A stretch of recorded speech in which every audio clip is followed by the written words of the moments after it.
Hi, this is a request video I got a couple weeks ago. Somebody requested,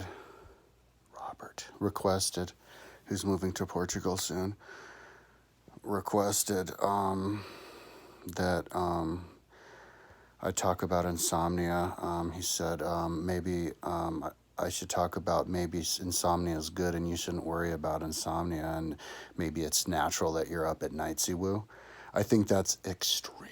I think I've even thought about doing this video, or I did the video, and then the space ran out and I couldn't finish it or something. But yeah, it's like you read my mind, bro. You like read my mind. That's like the best video you could possibly do. Oh my God. Because I had this idea that somebody, and I want it to be me, but I have insurance.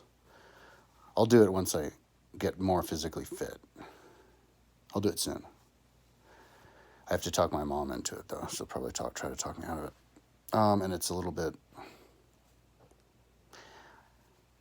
I'm talking about. I haven't even said what I'm talking about. Exercising, training at night. God damn it. Training at night.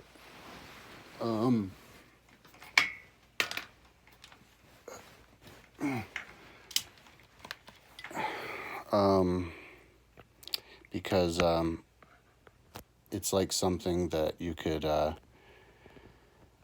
would be something that I think we should make popular, and but I don't think you should do it like listening to earphones without a mirror at night with your noise cancellation earphones. That's kind of sketchy, but it would be perfect for mountain biking and running. But you do it, but without the noise cancellation. Because riding and doing all that stuff at night, I think, should be made like super popular. Because it opens up possibilities. A lot of people's schedules, it doesn't really allow for that. And a lot of times people have insomnia when they should just go train. Why not? Because then you would sleep better. And a lot of people's schedules, especially people's schedules who are open and they can work whenever they want, just allow themselves to stay up at night. In the future, a lot more and more people are going to be using like the badass trails and stuff, and so it's going to get crowded and people are going to get sick of like having to bump into people all the time. I went on a run the other day. I did the Mesa Trail where I ran from Chautauqua to like El Dorado Springs trailhead and then back to NCAR. But like, and I think that was like a weekday too. I don't even think it was a weekend. I'm not sure what day of the week it was, but I'm like bumping into people, all over the place, and in places where the trail's not even that wide. Like I passed two people coming the opposite way when I was on these wood planks that they put just so you don't I guess prevent from erosion, because people were going too many different places, and it was like not wide enough. Like we had to be like this, imagine if it's like crowds of people like that. And hopefully in the future, the world that I'm like predicting, where everybody, instead of going to school and working, you're out there training all the time. Well, if everybody's doing that, we have to think about how we're going to relieve the population overflow. And so people should just do that stuff at night. And people are like, oh, but what about the night animals? Well, animals are daytime too. So the animals just have to deal with it. There's other ways to protect the animals, but there's a point where you go overboard, and you put like a little bit of comfort for animal over endurance athlete. Being an endurance athlete out in the woods is going to make you love nature more, which will make you support laws to stop encroaching on habitat. That's the main problem, is encroaching on too much habitat and not making preserves large enough. If you make the preserve large enough, then you should be able to enjoy the preserve as just in a non-motorized way.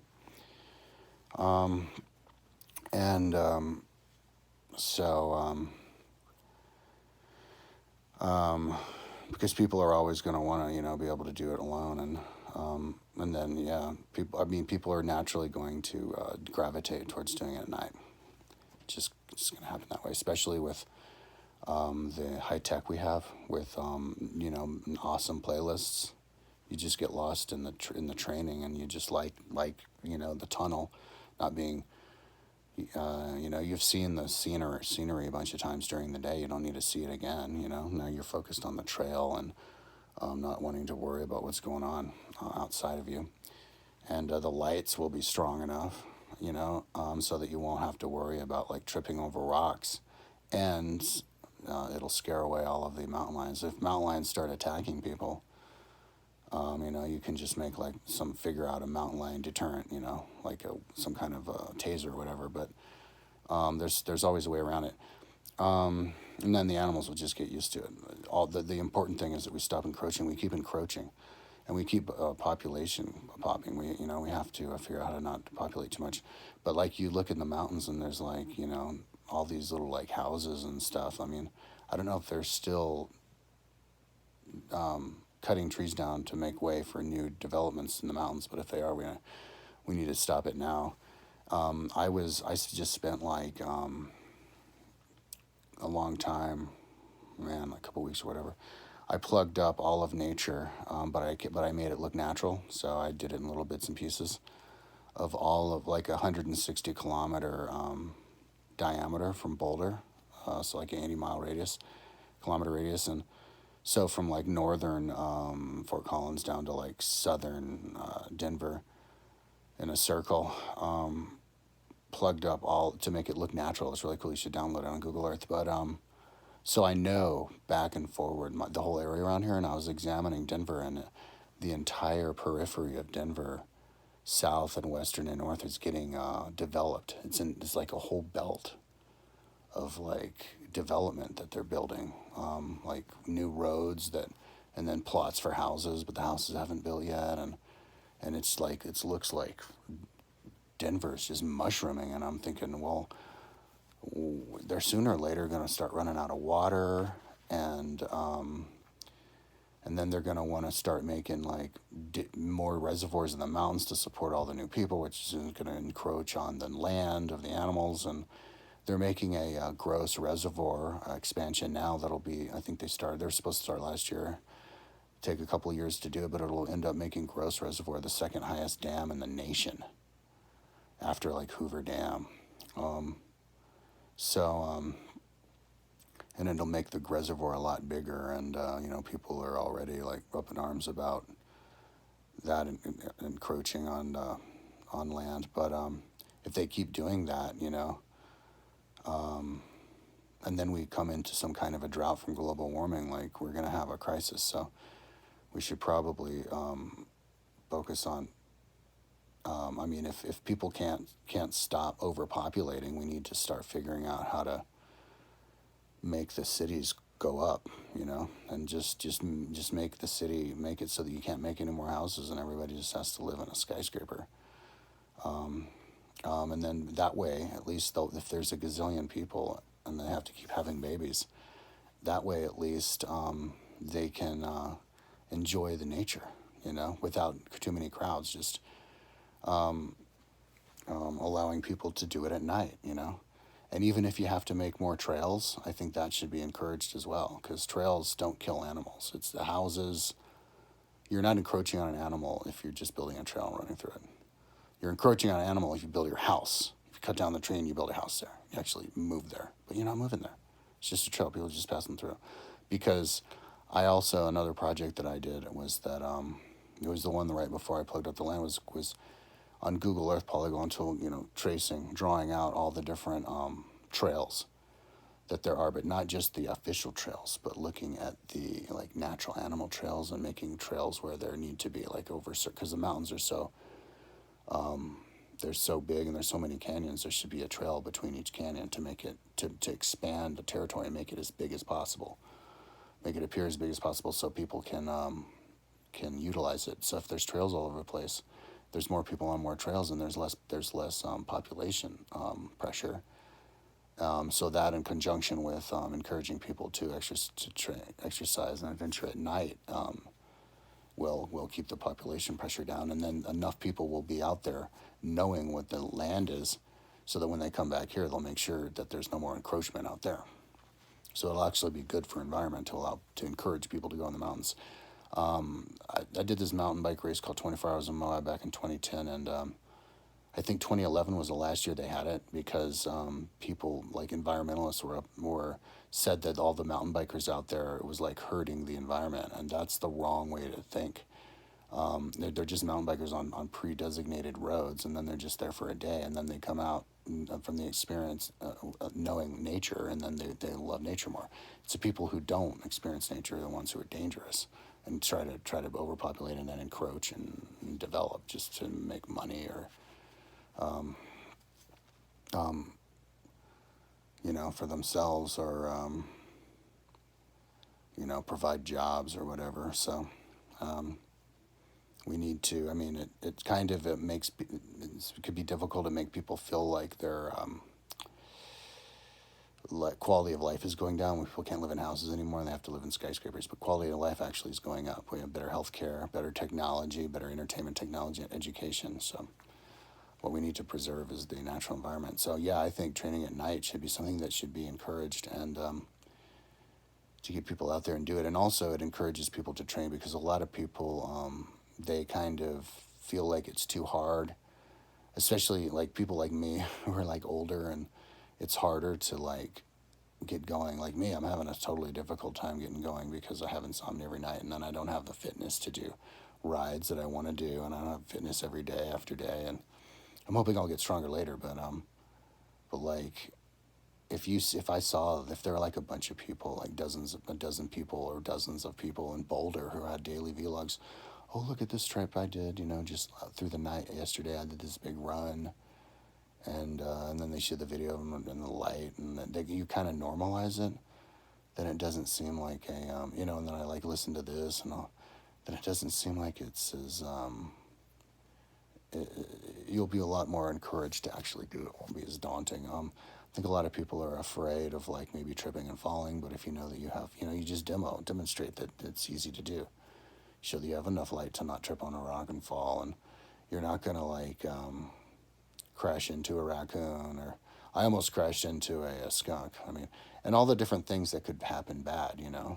People could be on the lookout for that and warn other people to avoid. Like I was going up Flagstaff last year on a night ride, and the skunk jumped in front of me and was running directly in front of me and not get out of the way. And for a second, I thought I was going to run over the skunk. I was going to have to like get out of the way real quick. And he ran that way and I ran that way. But like, what if we went the same way? It could have been disastrous. So luckily I wasn't going that fast, but you should have slammed on the brake, but my hands weren't on the brakes and it was just, and I had my light on. So like, just that kind of stuff, people can learn how to dodge animals or bunny hop over animals. There's ways around it.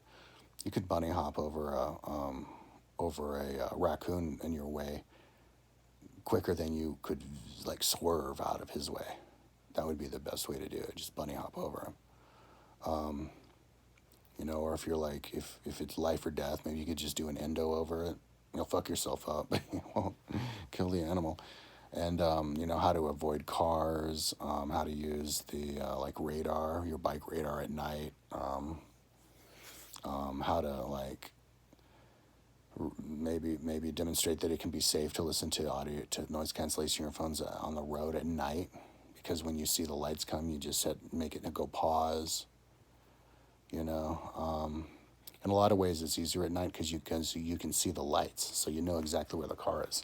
Yesterday, I was on a highway coming back from, was it yesterday? Yeah, from Estes Park on a bike ride, and there's like no shoulder on that road, and it was like rush hour, and it's like 65-mile-an-hour speed limit, and there's all these cars, and I had noise cancellation earphones.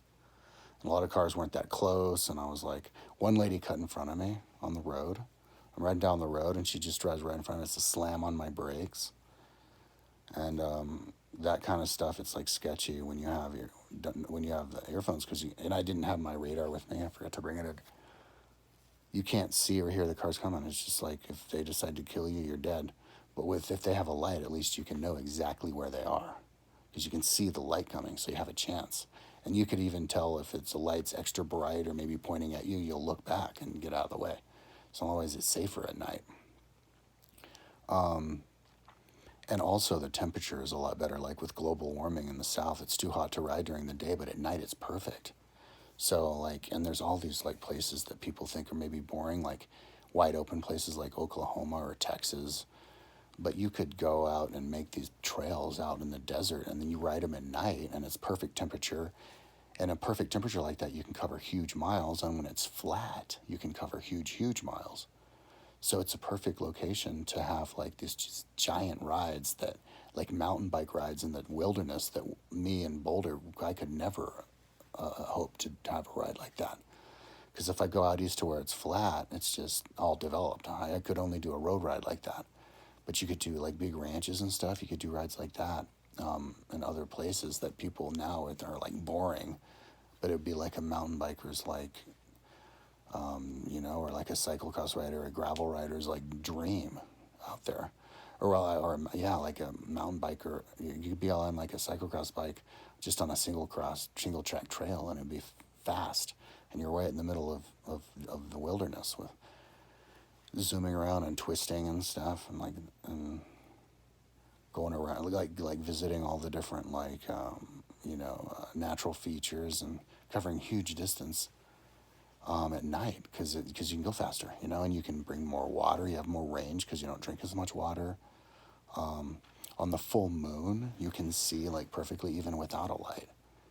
So, and with a bright light on the full moon, you could like ride, and then you'd stop and eat your snack and go out again. And I think I'm gonna go buy candy after this video. I have the munchies. My roommate's moving out in like 10 days, and so we're kind of in like chill out mode, like drinking a lot of beer and smoking a lot of weed and just relaxing. But and then out here in the mountains, like people like to be scared of like mountain lions, but mountain lions can see you with your big light. Like that's much more of a presence to them at night than than um, than like you are during the day when you're just another animal. But at night, you're this thing with this little bright ass light. They're gonna see you from miles away. They aren't gonna come near you. They're gonna know you're a human, probably with a gun. And now the people who be like, oh no, you don't encroach on the animals, because I was looking at the signs yesterday. They've been doing like trail maintenance and like habitat restoration in the Flatirons here, and it's $1,000 fine and 3 months in jail, and I'm like, and even if you do it at night, like day or night, and I'm like, and so I'm picturing there's a bunch of people who are like, yeah, you need to not even travel out there during the night. And well, if you can travel it during the day, you should be able to do it at night too. Like people shouldn't be trying to like protect all the night animals, because animals fucking adapt.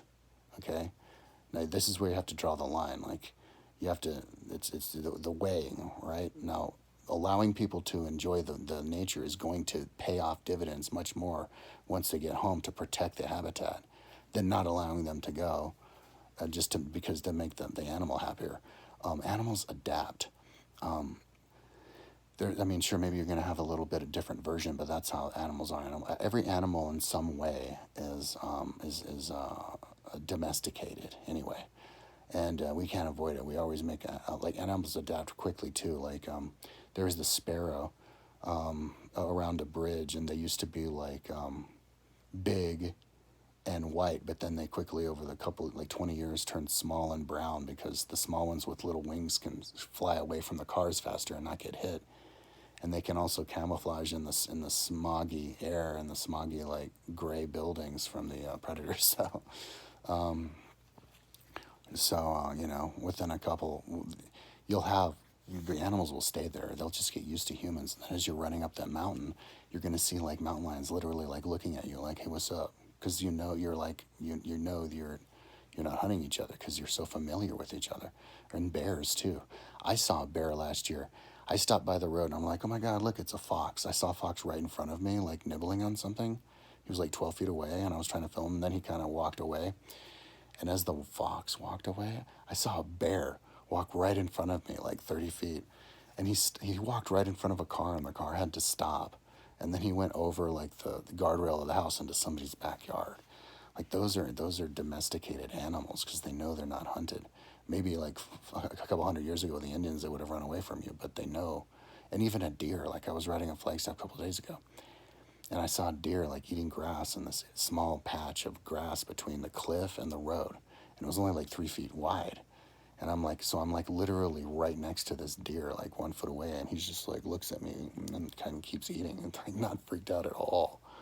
So that's what it'll be like. And then it'll be beautiful running at night, and then you see all these little animals running around you and jumping in front of you because they're not afraid of you, like the skunks and stuff.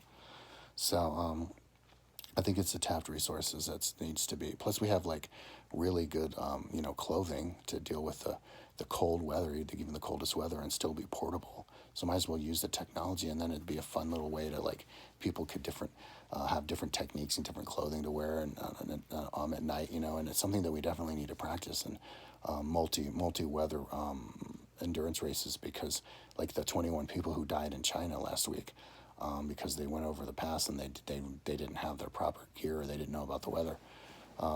If people were all like night runners and riders, we'd all have like a little survival kit, or know what can happen. So, also, but at night it's really calm.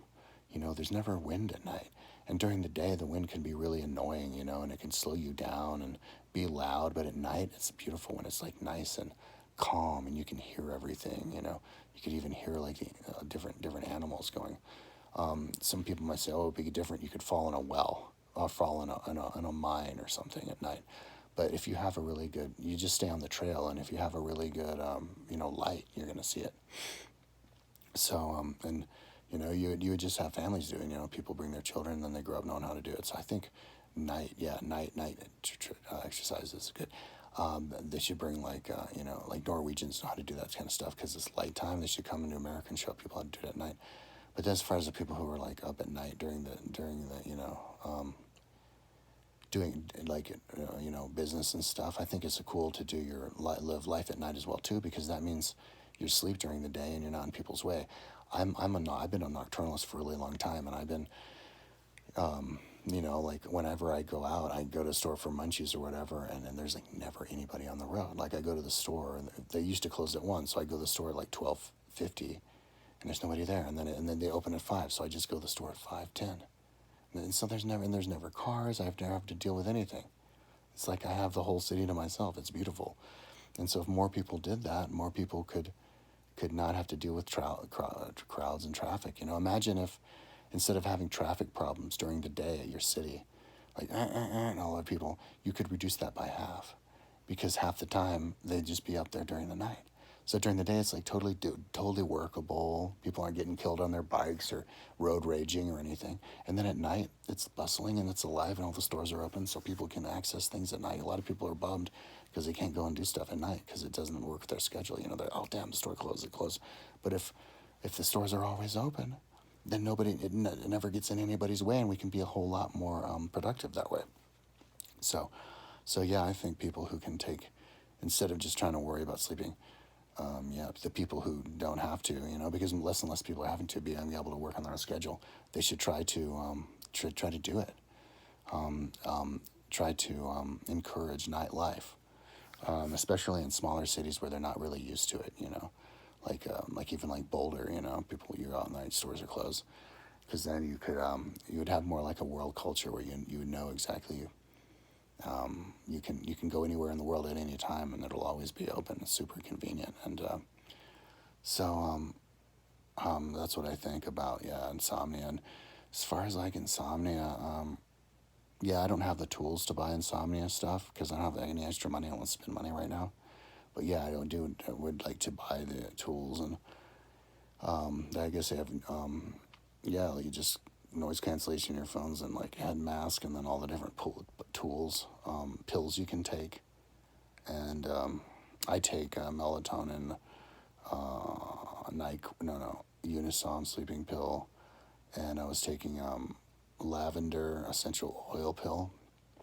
And my mom says to take 2 Benadryl on days after I train when I'm all like feverish and needing to recover. So, today actually I'm trying a new technique. It's like late, and I know I'm gonna have insomnia anyway, so I'm just stretching all night over and over. Just listen to music and stretching. Why the fuck not? Because I'm gonna be like up anyway, and it's not like it's like energy that I have to spend anyway, So yeah, I'm super looking forward to it, because I need stretching is just as important as anything else, because I'm trying to get back in shape right now. And I have an idea that theory that you're not living up to your full potential as an athlete, like a cyclist who uses her legs and stuff, unless you're like completely limber, unless you can do like the complete splits in every direction. That's when if you're not doing that, then you're not fully potential with your strength. Because I think strength comes from limbarity, because it's like your muscles can squeeze out, they're a lot more efficient, can squeeze out all the lactic acid and fill up better when they can squeeze that much, because you can actually literally squeeze it out with the stretching. And then, yeah, you have more diverse, stronger muscles. So yeah, that's what I'm doing now. But I think I'm gonna go get candy first, because I got candy. I went in the store the other day, like a month ago or something. I think this is before I even started to train out. That was on May 8th, a little over a month ago. I went and got 2 different bags of candy. It was like $5, but they were like these gummy type candies. I was like sucking on them, and they were tasty. But because it's only like a block away, and I know there's gonna be no traffic. But as soon as I get like a tired pang, that's when I go to sleep. Then you'll have to deal with being tired. Oh, that's how I was. See, this is how I was when I was working on my website, because I'm trying to be a diurnalist now, because it's better to do stuff during the day. So I'm kind of struggling. But when I was a nocturnalist, I just fall asleep when I fall asleep. I just work. It seems like forever ago now, because I wouldn't even do that now. But like seriously, I can't even picture myself doing that. It's amazing. That's awesome. That means I know I'm for sure trying to get me chain right now. But yeah, you just like work, right? And then it's like noon comes around, I get tired, and I'm just like, oh, okay. Am I tired? Oh, really? Okay. I sleep in if I'm like, oh wait, am I up? Oh, cool. Then it means I get to work. It's fucking perfect that way.